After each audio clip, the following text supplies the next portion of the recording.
ബലഹീനരും പാപികളുമായ ഞങ്ങളുടെ മേൽ അനുഗ്രഹങ്ങളും കരുണയും രണ്ട് ലോകങ്ങളിലും എന്നും നീക്കും ചൊരിയപ്പെടുമാറാകണമേ. ആമേൻ.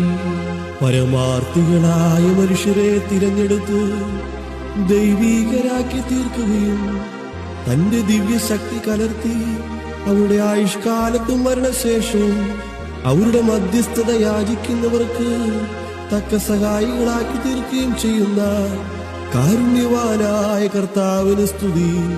ദൈവമായ കർത്താവേ, ഞങ്ങളുടെ പിതാവായ പരിശുദ്ധമാർ ഗ്രിഗോറിയോസ് തിരുമേനിയുടെ മധ്യസ്ഥത യാചിക്കുന്ന ഞങ്ങളെ വാഴ്ത്തി അനുഗ്രഹിക്കണമേ. ഈ പരിശുദ്ധ പിതാവിന്റെ പ്രാർത്ഥനയാൽ ഞങ്ങളെല്ലാവരെയും പരിശുദ്ധാത്മകൃപയിൽ കാത്തുകൊള്ളണമേ. നിന്റെ ദയവാൽ ഞങ്ങളെല്ലാവരെയും വാഴ്ത്തി അനുഗ്രഹിക്കണമേ. ഓശോ വബുക്കുല സുഹാൻ.